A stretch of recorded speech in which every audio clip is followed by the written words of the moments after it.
There we go. All finished. Do I look like a real boy, Papa? You will one day, my little wooden boy. One day. I cannot wait any longer, Papa. Episode 9, Wonder Egg Priority. One of the better episodes. I don't want to spend too much time on it, but we're going to talk about it in a sweet and simple and short way. I hope I end up talking too much all the time. Look, I'm already doing it again. But anyways, the episode starts off with Nairu being checked to see if she's going insane because she's invited our cast to her place because she feels like it. Even though we come to learn later that she doesn't really feel like it. I think that this is the stress signal because she's going through something crazy.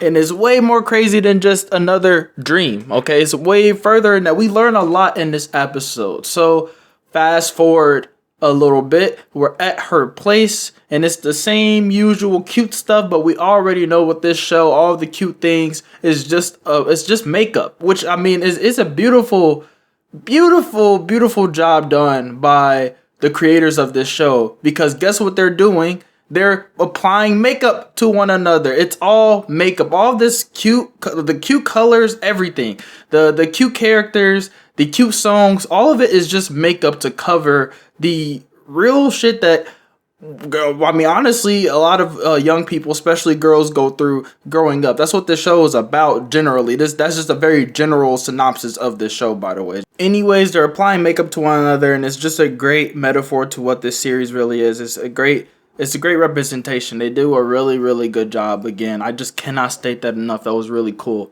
Another really cool thing that they did was, I'm assuming, this is just an assumption, it hasn't been, her character arc isn't done. None of these character arcs are really done, and we only got, 4 more episodes until it's all going to wrap up. But I'm pretty sure her character arc is wanting to be more normal.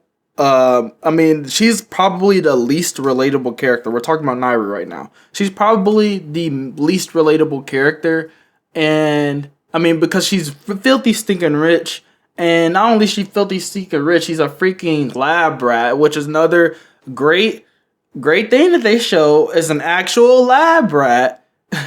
The imagery in this show is just incredible. The underlying themes, like they do a perfect job. I cannot stress that enough. But yes, Nairu is essentially a lab rat. She was created. She wasn't like made like you and I.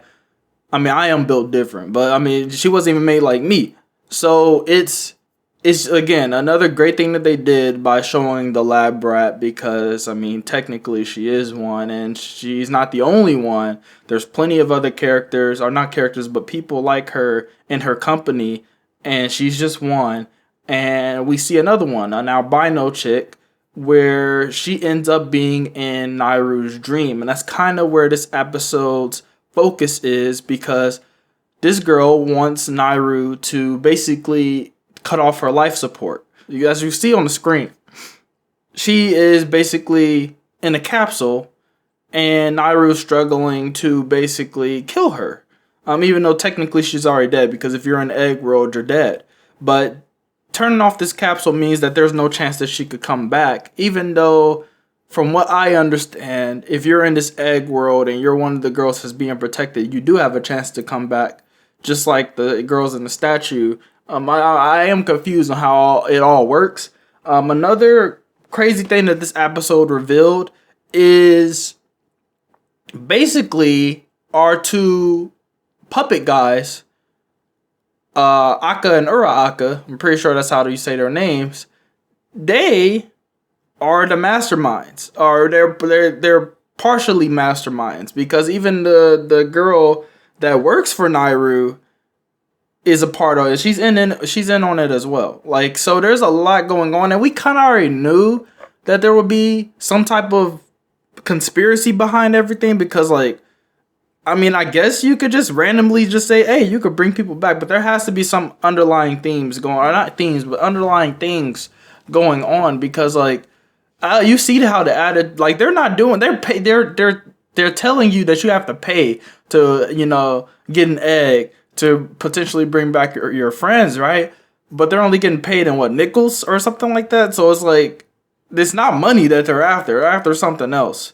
So we just have to see what they're going to do. All right, and this is a very interesting episode. Again, I don't want to make it too long, so I don't think we're going to talk too much about the rest of the plot for this episode. I think you should just watch. There's a lot of things unveiled about Nairu, just like other characters had things unveiled about them, and it's all slowly coming together. I think by next episode, they're going to start trying to wrap things up slowly because, I mean, it's getting pretty late in the series. It's only a 12-episode series, and I think the episode 8 doesn't count towards that. So by episode 13, it's going to be over.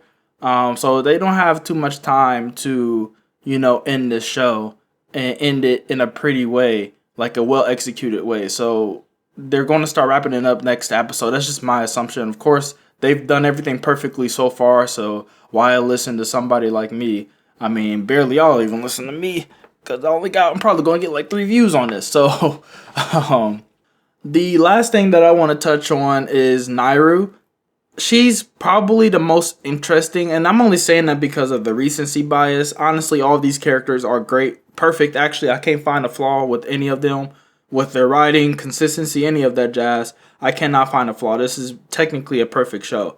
But with that being said, Nairu right now is the most interesting. And one of the lines that kind of, not really that spoke to me, not that she even said it, but she was talking to her very, very interesting albino friend. And she basically said something along the lines of scientists who can't believe in God are incompetent. And I think that's a pretty cool and interesting line about being open-minded, which you have to be open-minded with this show. That's the only reason I'm even bringing it up. あなたにさよならを言う機会がもらえて、神様に感謝しないと。神の子じゃないでしょ、私たちは。神を信じられない科学者は無能よ。私は根っからの科学者じゃない。知ってるくせに。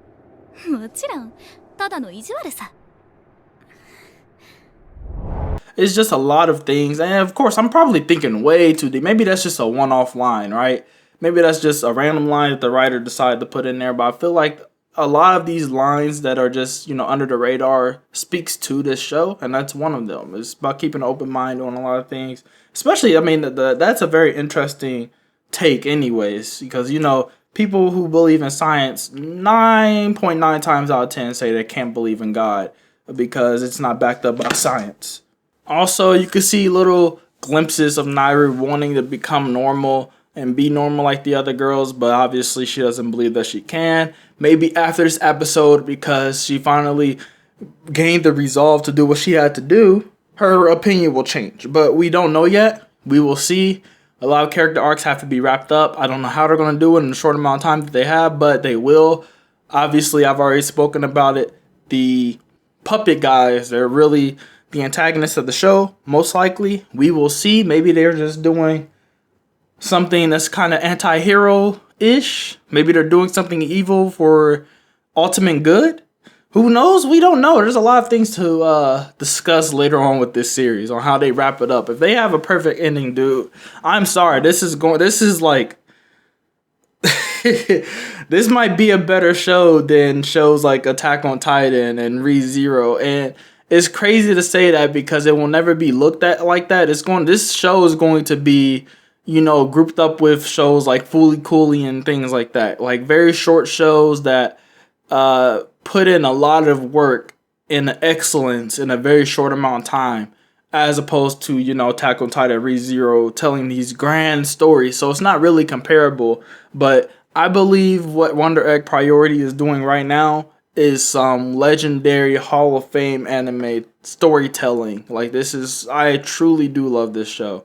Definitely my favorite show of this season. At first it was just my favorite new show, but this is my favorite show of the season. Especially after reading that last chapter of never mind. I ain't even gonna say it because I ain't gonna say anything about that show.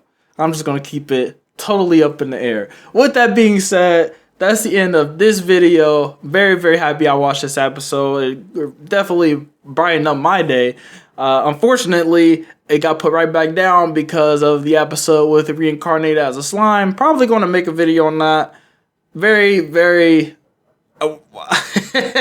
Got a lot to talk about with that, but yeah. Anyways, it's Supreme Black Kai signing off. Love you guys for watching. Thank you guys for watching. Love you also. Make sure you like, share, subscribe, all of that jazz. Trying to grow the channel. We'll see you guys next time, which will probably be in a few hours because, again, about to do this thing. Slime episode. Oh, my God. Anyways, again, Supreme Black Kai has been real. Pass.